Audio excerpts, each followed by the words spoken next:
greatest challenge in the modern cinema is to create a blockbuster movie that will appeal to audiences of all ages in all countries. They did it in Superman 1. Incredibly, they did it again in Superman 2. With this impossible double act to follow, could they make it 3 in a row in Superman 3? In the next hour, we'll take you behind the scenes and show you how they took on that challenge. A hot summer's day in Washington, D.C. The occasion is a brunch, a charity brunch to support the Special Olympics for the handicapped. And for the third time, the world premiere of the latest Superman film has been devoted to this cause. The hosts are the president of the charity, Eunice Shriver, sister of the late President Kennedy, and her husband, Sergeant Shriver. As ever, the team that made Superman 3 was headed by the movie mogul, Alexander Salkin. I'm so glad to see you, Mr. Salkin, again. Here's the real Alexander Salkin. The father. He's the original Superman. But the character of Superman belongs to the actor Christopher Reeve. His son Matthew wasn't even born when his father first put on that famous red cape. This time, Superman has a battle of wits with computer genius Gus Gorman, played by one of America's favorite comedy actors, Richard Pryor. There's a good story back in the paper this morning. I thought so. In the New York Times, they came off very nice. Robert Vaughn is in Washington, not behind closed doors, but out in the open to celebrate his villainous role as Ross Webster, and his luscious assistant is the Australian actress Pamela Stephenson. 2 new faces to challenge Superman, but behind the camera, the old team is still intact with Richard Lester as director. Good morning. Pierre Spangler as producer, and as executive producer, Ilya Salkin, the man who had the idea of making this series of Superman movies. Done it again. Jackie Cooper is there with his wife. Once again, he plays the Daily Planet editor, Perry White. I can't believe I'm finally standing here just talking to you like this. I've been watching your movies since when? I think I saw you the first one. After the brunch, the world premiere of Superman 3, and then on to the White House for a presidential reception.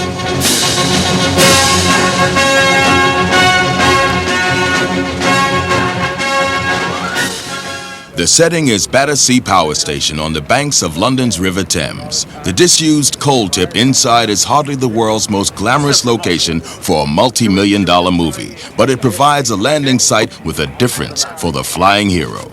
After spending half his working life in the part, Christopher Reeve has worked out the elements that give Superman his mass appeal. I am not yet ready to put the whole 5 years in perspective, other than to say that this has been an extraordinary time for me. It's changed my life. And I think it's made a lot of people throughout the world very happy. Very rarely do you get a film where you can take, as I say, kids from 8 to 80. And this one you can. There's a little something for everyone. And there's been a great deal for me as well. I think the initial accomplishment was to prove to people that this was not just a kiddie flick, that you could have serious adult themes in a lighthearted way that would capture romance and fantasy as well as sort of macho heroics. In fact, probably the element of Superman that people responded to more than any other was the idea of Superman as a gentleman. Right. Give him a remote there.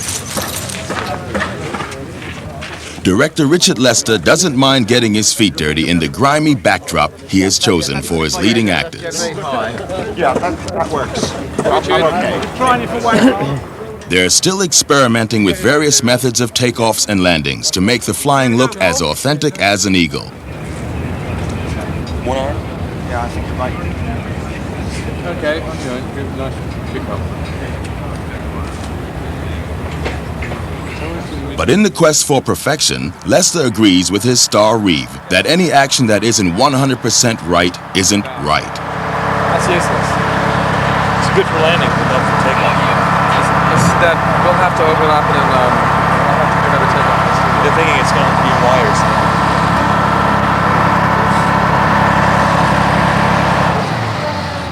Many techniques are used to make the flying smoother than ever, but the biggest bonus is the athletic grace of Christopher Reeve himself. 180. There's no shortage of stars down in Battersea today. Richard Pryor, a computer genius who finds himself in a love-hate relationship with Superman, arrives to tackle the first major scene in the shooting schedule where the two men work together. Pryor almost literally talked himself into the part. Richard Pryor's involvement in the film came from a guest appearance on The Tonight Show, in which Johnny Carson was trying to say, "So what have you been up to lately?" He said, "Oh, I saw Superman. Wow, this guy is incredible. He does, oh man." And he was acting out Superman 1 for 19 million people, coast to coast, right there. Saved them all $5 each. You little Shane Stanley, what'd you say?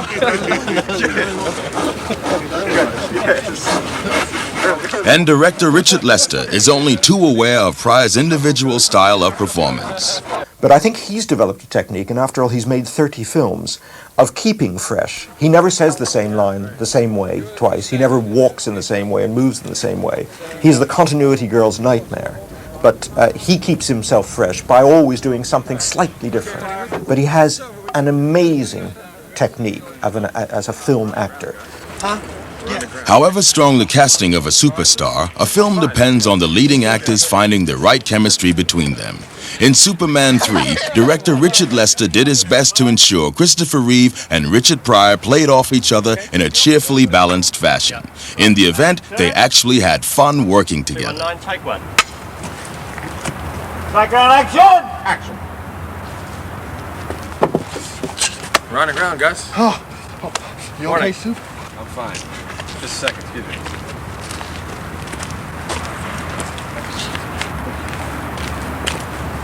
9 or 10 miles? I think I'll walk. I don't want... Yeah, I'll walk. Yeah. No. The improvisation seems to please the director. Some locations in Superman films are so extraordinary, you can't just find them. They have to be built from scratch. His arch enemies tend to use their vast wealth to live in extreme and eccentric luxury. Remember Lex Luthor's lair under Grand Central Station? Well, Ross Webster, the chief villain in this picture, is keen on skiing. But since he can't be bothered to travel to the slopes every weekend, he's had a ski slope built on the terrace of his Metropolis penthouse apartment. Now, in the Superman film, some effects are achieved by models and others are cleverly created by opticals, but this ski slope is for real. It took 3 months to build this exotic setting in Pinewood Studios, and when it was complete, another problem had to be solved. How to cover it with snow that A, wouldn't melt, and B, you could ski on. The 100% solution, 17 tons of Epsom salts. It is from here that Ross masterminds his scheme to dominate the world by computers. The setting may be the most perfect money can buy, but even for the rich, the little things still irritate, like a broken chair. No. Perfect. It was the perfect plan. It was fool's. Actor Robert Vaughn. Well, Ross is one of the wealthiest men in the world and is not satisfied with being one of the wealthiest. He wants to be the wealthiest and control all of the coffee and oil that he does not already control. And the only person standing in his way is Superman. I'm going to have to get rid of him. But how? Shoot him? You know about him and bullets, not to mention knives, tanks, bombs. Kryptonite. What? Or krypton hammer. Kryptonheimer. Anyway, I forgot what you call it, but there's this stuff that can, like, hurt Superman. How would you know about that? Oh, I know a few things. Yeah, so I understand from the group. Pamela Stevenson is Ross's secretary come masseuse, and Annie Ross plays his ruthless sister Vera. But they all depend for their power on the inventive mind of Gus Gorman. This time, Superman seems to have got the better of him. Action. You think he stayed around to take bows? Not him. No, he flew up into the mountains where the mudslides were taking place, right? All the rain had washed the mud down into the valley. There was a big boulder rolling down the hill. It must have weighed 1,000,000 pounds. You know what he did? He just looked at it and said, "Hey, boulder." Writers David and Leslie Newman. We thought if we have this great, gifted man, it would be wonderful if we could find ways for him not to only play the one character, but to do other figures, and we found a way to do that. He does this kind of General Patton-like guy. He does this kind of cornball salesman. And he does Superman. And he does Superman. He picked it up and he twirled it around on his finger like a basketball and slam dunked it into space. It just shot up like that. It was fantastic, man. And then you know what happened? I can't remember. Doesn't matter.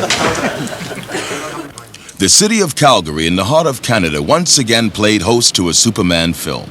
They shot Superman 1 locations here. One of the major set pieces this time was a raging fire just outside town.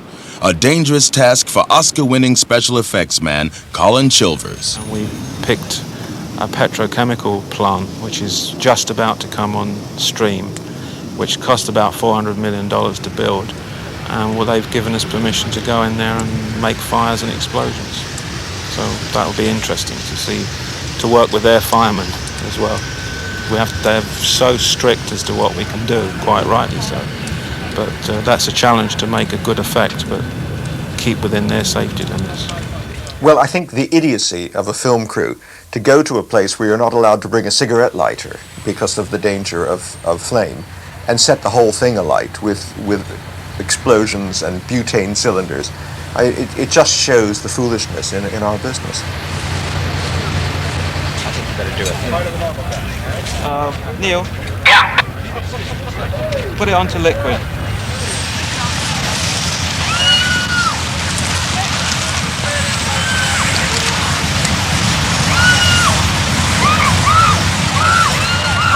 The story may be fictional, but when the script calls for an explosion, it's for real. So are some of the extras. They were all real firemen. All the people that were playing the part of firemen were real firemen. And the danger was that during this, while we had our flames going full tilt, because although they are controlled flames, they do set alight the building around them, that the wind would have shifted because there are areas of poisonous gas which is flammable. And had the wind turned around suddenly, we could have been in serious danger. I mean, or physical danger to ourselves. More that way! Despite the air of controlled chaos, at the end of the day, it's only a movie. Human safety is more important than anything else. Where possible, the crew stay well away from the flames.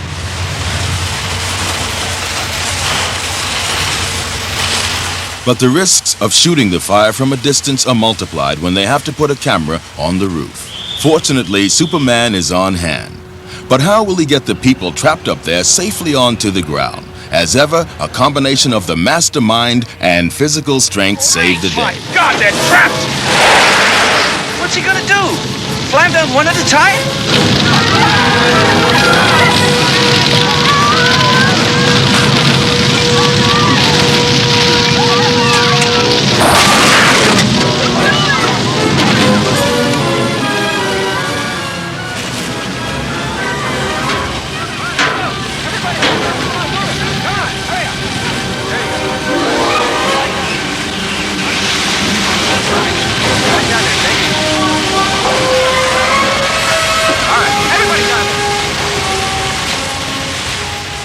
But Jimmy Olsen, played by Mark McClure, is in there somewhere.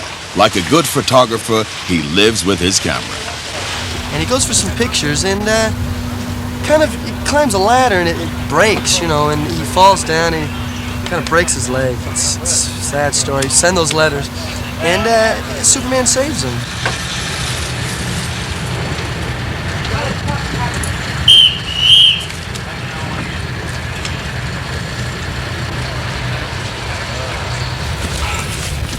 Okay, Jimmy. Come on.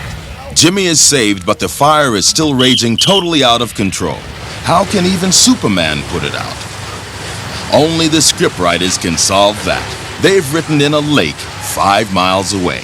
But it seemed like such a totally marvelous idea at the time to have a great big fire and a lake 5 miles away, and how on earth are you going to get the water there in time? And it's a dilemma that think as you can if you're having to think fast. There's just no answer. Even Superman's not going to be able to get all that water there. He doesn't have a straw 5 miles long. And so it was fun having to come up with the solution. Where's this lake? That way!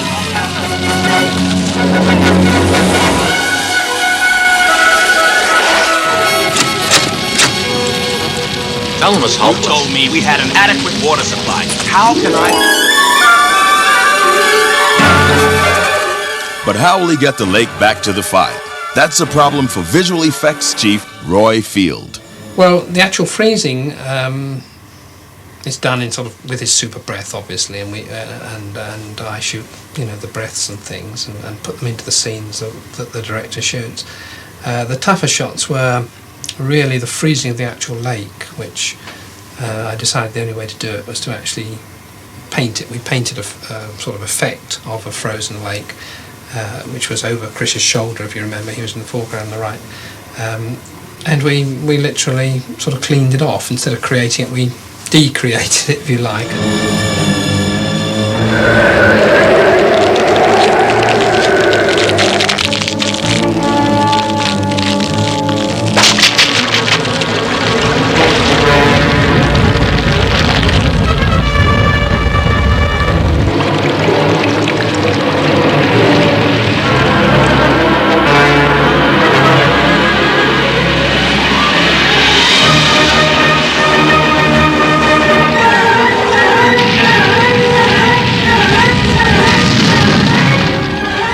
One of the most intricate challenges facing Field is to create this shot of the lake falling on the factory. Take some candy glass, which is glass we make here. It's breakaway glass, you know, sugar glass, I suppose, a better word for it. And physically broke that up frame by frame into fragments. And you do that by just putting it on the ground and shooting above it and hammering it and shooting frame after frame after frame, and at the same time, of course, moving away from it. And then I went on to K stage and shot a whole lot of pieces of ice, and then I shot a whole lot of steam, and you know, you just put that all lot together. Not quite like that, but all into the melting pot. But no, you dissolve one piece in and another piece in and so on.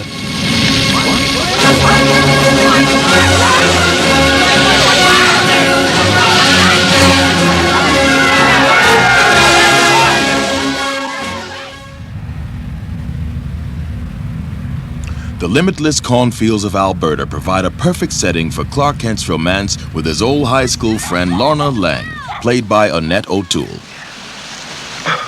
how much You know, I was longer just do you think thinking it's about gonna it. Oh, sorry. No. No, go ahead. Could I make it in Metropolis? I mean, what would I do when I got there? Call me. No, I wouldn't want to call you. You want to call me? Yes, I want to call you, but I mean, I wouldn't want to be a nuisance to you. I don't think you could ever be a nuisance to me. Clark, may I tell you something? My oil pan is leaking. Christopher Reeve has given Clark a new dimension this time. Oh, see, there's something dripping. Can I give you a hand? No, thanks. And I've added a new characterization to Clark Kent, which, in case you don't see what I'm doing in the film, I'll tell you what I did right now. I felt that after 2 films worth of bumping into doors, by now I should know where the doors are, and the elevators and the street crossings. It's a bore to watch somebody be a klutz all the time. But Clark is the person I grew up with, and I can talk to him. And there's sort of a lost feeling about that here's this wonderful person. I was so into being popular and being with the football hero that I never saw what was right there. And there's that bittersweet quality about it, I think. So I played a thing in the movie where Clark discovers that he is needlessly putting on the act of a fool and drops it. But even the new-look Clark still has something remarkably perceptive about him. Lorna's son Ricky has had an accident.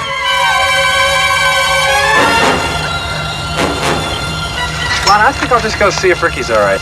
You okay? Yeah.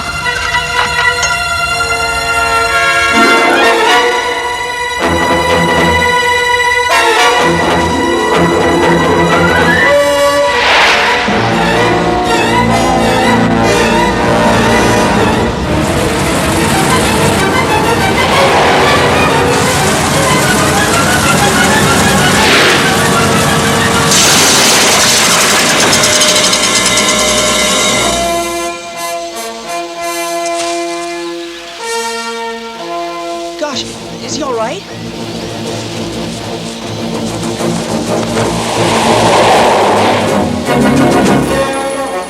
For Paul Keffler, who plays Ricky, this was the thrill of a lifetime. That's me. nobody but the people the company hires gets to fly with Superman. I mean, it's great. It's great. I mean, it's just perfect. I mean, you could say it'd make it everybody's holiday. There you go. If I were you, I'd put a little iodine on that. Okay, mercurochrome. Thank you. Oh, I'm Lana Lang. Nice to meet you. Hey, this is Ricky. This is Clark. Well, no, I'd really better be going. But being a young movie star is not just a holiday. It needs concentration and dedication. We were flying, Mom, in the sky. What did you do anyway? I was looking for... Cut. Why can't you just say it like you normally say things? Okay. What are you doing anyway? I was looking for Buster. Buster? Buster! Buster! Buster! Mr. Kent, Superman was here! What? Yes, he really was. Uh-huh. Oh, aren't you excited? Well, Lana, you know, I'm from Metropolis. I see Superman every day. You do? Did you give me his autograph? That's better. As Christopher Reeve ad-libs, I wish I had a nickel for every time I was asked that. Downtown Calgary is playing Metropolis, better known as the Big Apricot in this film. In the center of the city is a skyscraper that has on its top Webster's penthouse. No better example of the minute planning that goes into a Superman film can be given than the fact that two split-second elements of a scene can be shot 5,000 miles apart and made to look as if it all happened on the same day in the same place. Back in Pinewood, Richard Pryor put on his skis. In an elaborate stunt, he has to ski down the slope, out of the penthouse, along a roof, and into the street. Well, his stand-in Greg is doing the roof skiing. He's a good stuntman, but he's never skied before, especially down a skyscraper.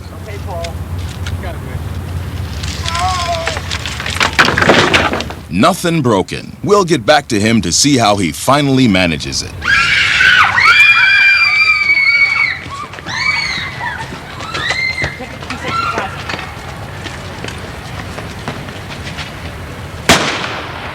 Down at street level, a robbery is taking place in front of thousands of witnesses.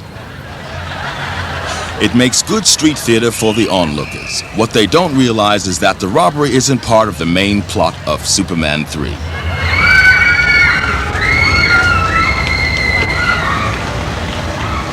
It's just one of dozens of interrelated moments that have been plotted to provide a witty title sequence for the film.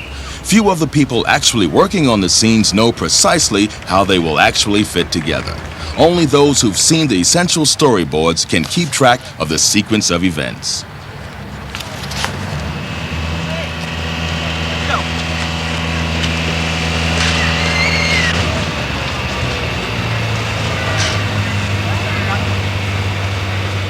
Oh, let's check how Greg's getting on.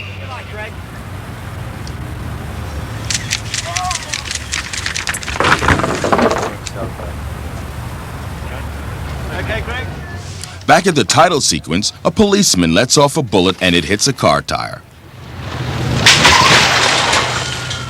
If you are using a lot of physical effects, it's better that if you have someone that can draw them, that you draw what you want to achieve or have it drawn, so that there's no surprise. It's terrible to go to a day's filming and someone has dug a hole big enough to take a car, and you say, I really meant it over there.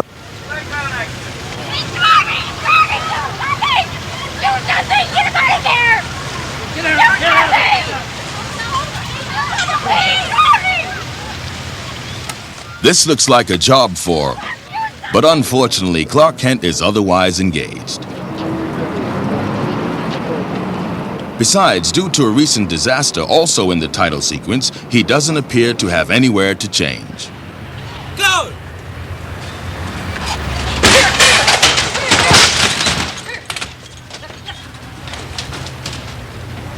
Nothing seems able to stay up for long in Calgary today.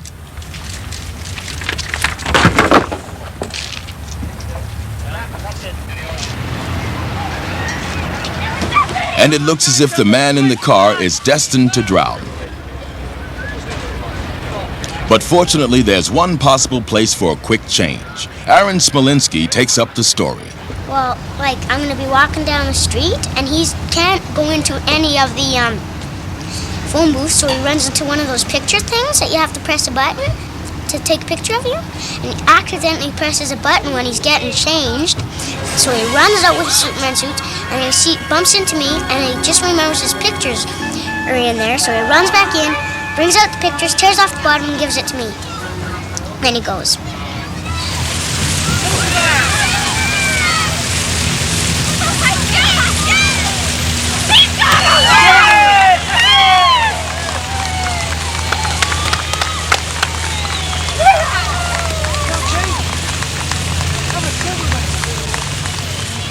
Cheers. Do you know that is a lifelong ambition to be rescued by Superman? Honest. Aaron is more than just any little boy. He played the infant Clark Kent in Superman 1, but he wasn't as strong as he appeared. A crane lifted it up. Crane lifted it up by the front. I was just holding it. I was just holding it, standing on my tippy toes. Meanwhile, on the glassy ski slopes, there are still problems. Down at street level, things are getting even crazier.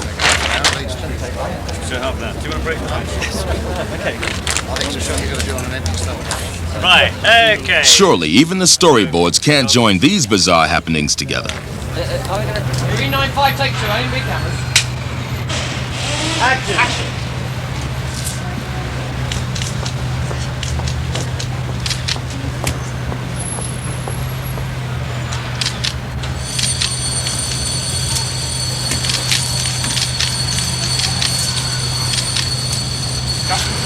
Got it?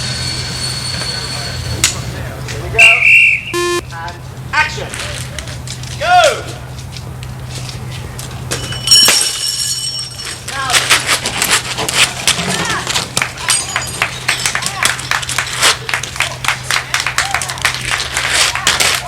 Even Clark Kent has to join in the slapstick and catch a flying custard pie.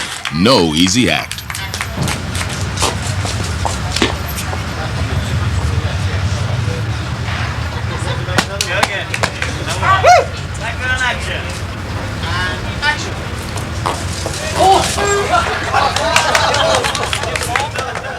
When it comes to the real thing, he's a professional down to his fingertips. 400, take 2, A and B cameras.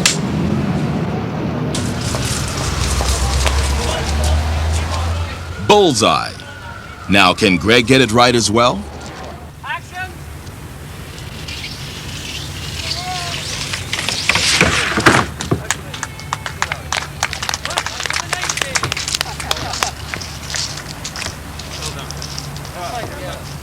Well done. It was a difficult shot and he could have broken a leg. Was it worth it?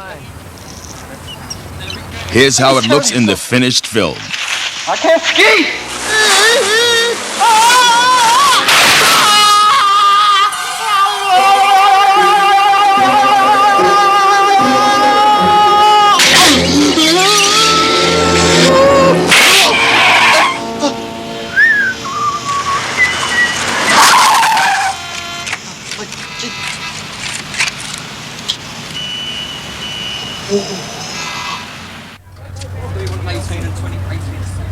One of the final scenes that cameraman Bob Painter and his crew had to shoot on the streets of Calgary was the descent of Superman to the level of a street drunk.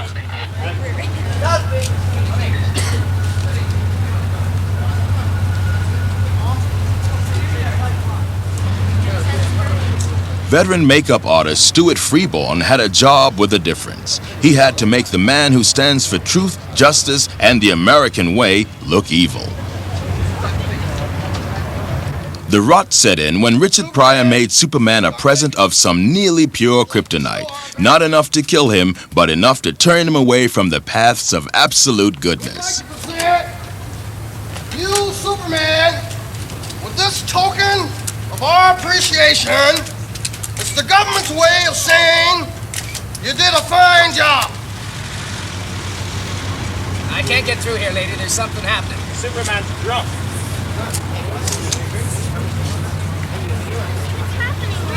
Ricky! Ricky!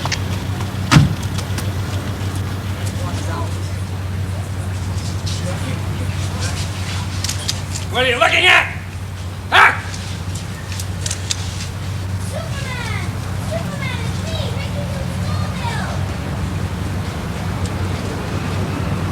Even Lana and Ricky are too late to save him. The writers have done their worst. Inevitably, the whole Jekyll and Hyde notion began to occur to us, and we thought, why not do that? Let's go for broke on it. And so we found a way via wonderful kryptonite, the deus ex machina of all Superman legends, a special kind of kryptonite that goes a little bit wrong in this case because it's man-made and causes a strange thing to happen to Superman, which is that he becomes first a little forgetful and then a little malicious and then mean and tough, and it's Mr. Hyde. And by taking this icon of good and turning him into something not very pleasant, we allowed the good Clark to step forward as another character until with his own decent virtues. So that finally you wind up. So that the battle becomes one between Superman, who, through no fault of his own, under the influence, as it were, has become distorted and contorted into an almost evil personality. The showdown between Clark Kent and the now evil Superman was shot on the backlot of Pinewood Studios in England in a specially created auto graveyard. Literally hundreds of wrecked cars were needed to build this Detroit cemetery. But the main problem facing the film's designer was that they had to be American. The cost of shipping so many car wrecks from America would have been enormous. But with a stroke of luck, a local junk dealer in England who specialized in spare parts for American cars was forced to shift the site of his business, and this godsend provided the film crew with the battered material they needed. Thus, an amphitheater of steel was created to house a classic one-man show, the Man of Steel's fight with himself. The necessary extra machinery was devised by Colin Chilvers. Well, we've had so many different effects with this big car crusher, which we had to rig to work and have Chris Reeves inside it so that we didn't crush him. We had to make sure that we had enough room left in there for Chris.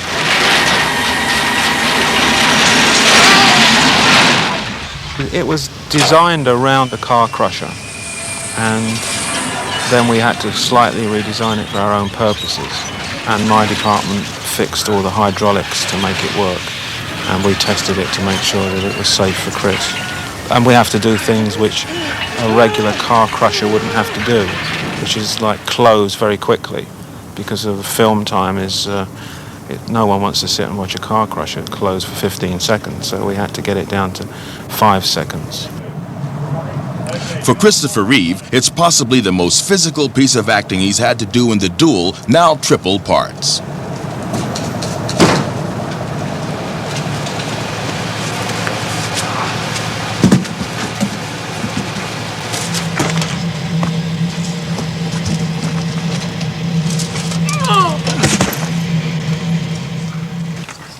One, two, three. I played it like the ultimate migraine headache. You know, there's this demon within him. And the demon within him is the good Clark Kent, who is like the albatross around his neck. You know, this guy who limits him, this guy, this fool that he has to act, this glasses, this thing. And Clark Kent, evil Superman, is the demon within him.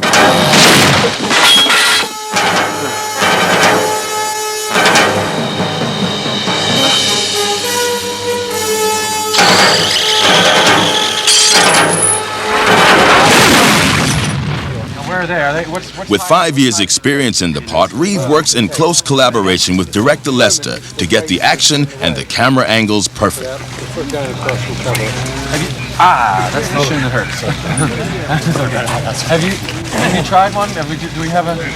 We think we're all right. And it's wonderful to have someone like Christopher who is there saying, I think that in these circumstances, Superman would or would not do that, or Clark Kent would or would not do that.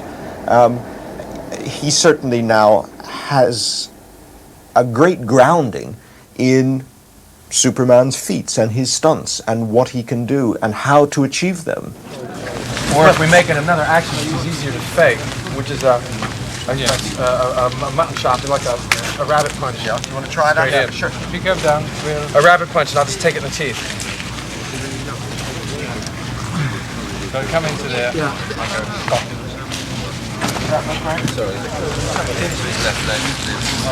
Are we absolutely married to the left leg? Are we absolutely tied into that idea? Yeah, I think so. We've seen that in like 4 shots. I'd keep the left. Because it'd be real easy tomorrow just to put on the bottom half of that costume and look the other way again. I'd just as soon see this. Let me see what that looks like. Okay, just from there is enough, really. Okay. And action. Walk away, Paul. That looked quite good.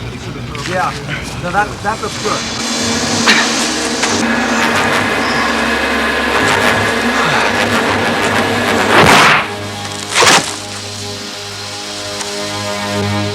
In this schizophrenic battle of wills, good eventually triumphs over evil.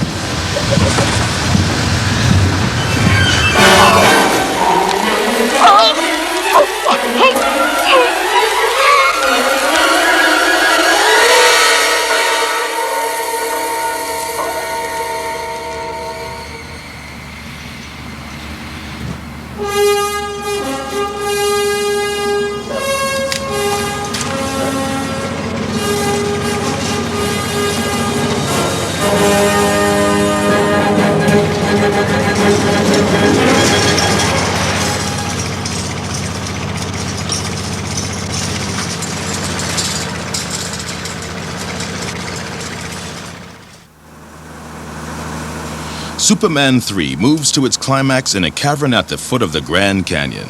There, Ross Webster and his 2 female collaborators have constructed a giant computer. They've chosen to balloon down to their prized possession.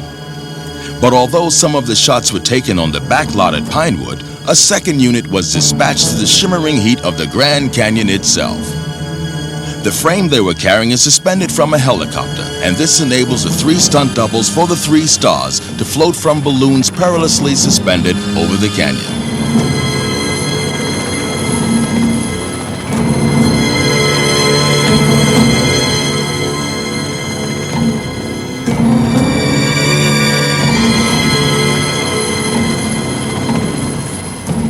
Back on the vast 007 stage at Pinewood Studios, they molded exact replicas of the Arizona rock formations to make the cavern in the canyon.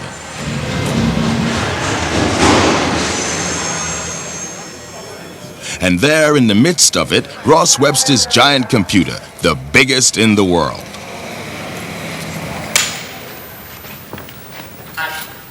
This is the moment when Superman confronts the villains for the first time. I don't know you, lady. I'm sorry, but that wasn't me. That guy's gone. And you're next, Webster. Initially, the trio gained the upper hand, wrapping Superman in an invisible skin. Do you do children's parties? This is the result of a children's party. This is a children's party. Director Richard Lester wouldn't ask his actors to do anything he wasn't prepared to experience himself. Now, I'm going to give you a slight bit of a swing this way, Chris, before you get pushed back. Peter. Go.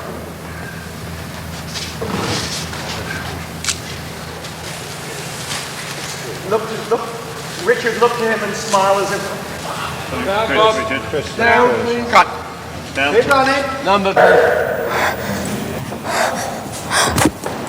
With Superman at the mercy of the machine and its vicious masters, Richard Pryor has a last-minute change of heart and tries to destroy the monster he designed.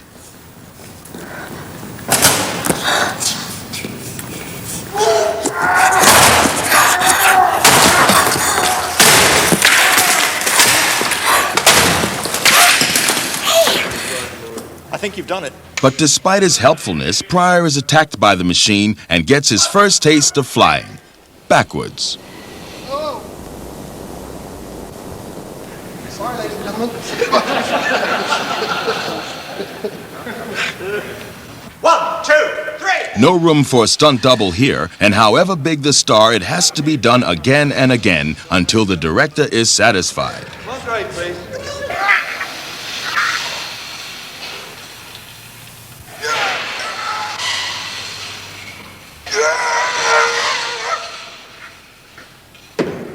That's it. Thank you, David. That's the one. Thank you. Okay. 271, take 1 and B cameras.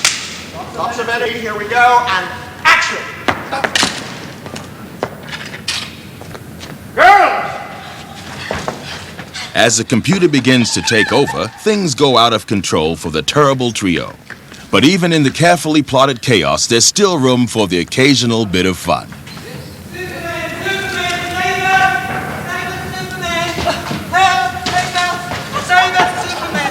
All of a sudden, a guy jumped down with a kind of Batman suit on and said, "Don't worry, sweetheart, I'll save you." And it was our head stuntman, Paul Weston, which cracked everybody up, especially me. Then go. But the show must go on. Vera meets a fate worse than death. Sis! Sis! Sis? Now she's a robot. Vera's hate for Lorelei becomes even more dangerous. She has the power to make people fly. Right, that's far enough. Appearing in special effects films these days is something they never prepared you for at drama school. It needs a strong physique and a head for heights. Go!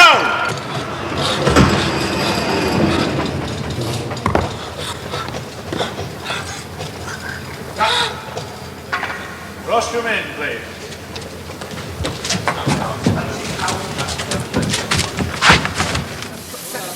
Straight up, Pam. Take it away.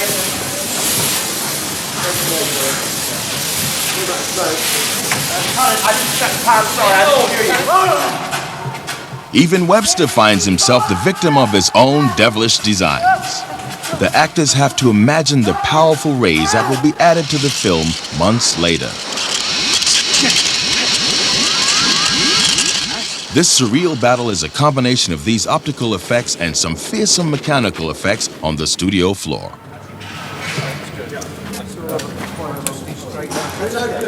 Two bells. Camera reload.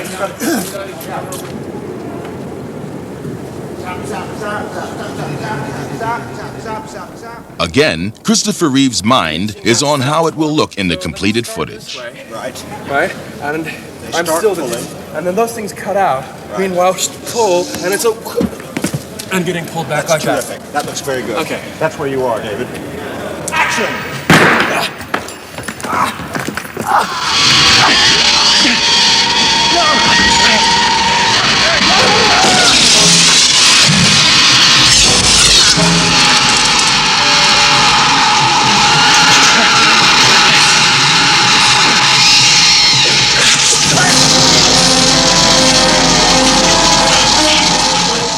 Does Superman survive? Does anyone survive? All will be revealed in the finished film. What doesn't survive is the computer itself.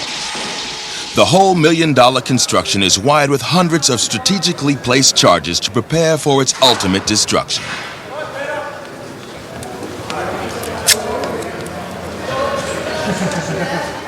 It's a shot that can't be retaken, so extra cameras are brought in to capture the final explosion.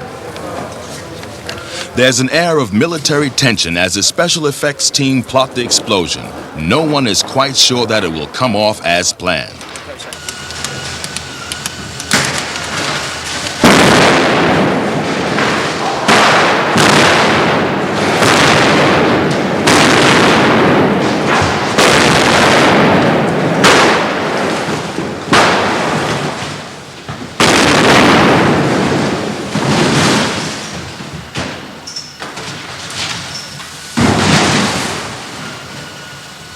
I couldn't believe it when Clark gave it to me.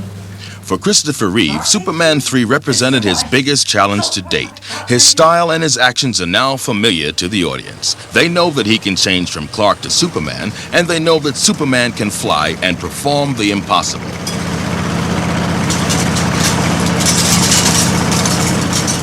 In this film, Reeve had to forfeit these elements of surprise and rely on his own skill as an actor, matched in comedy against the formidable talents of Richard Pryor, to hold our attention and sustain our belief for a third time. Those of us who observed him at work on Superman 3 think he did a pretty good job.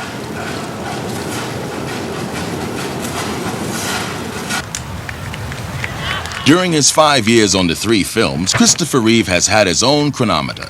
His son Matthew was born and learnt to talk. At last, he's found out what Daddy does. Well, at first he thought that I played a soup man who used to go from door to door like the milkman or the eggman, handing out spoonfuls of chicken noodle and minestrone soup. And he thought, that actually might be what I'm down to when I'm 60. Sort of, hello, I'm the soup man.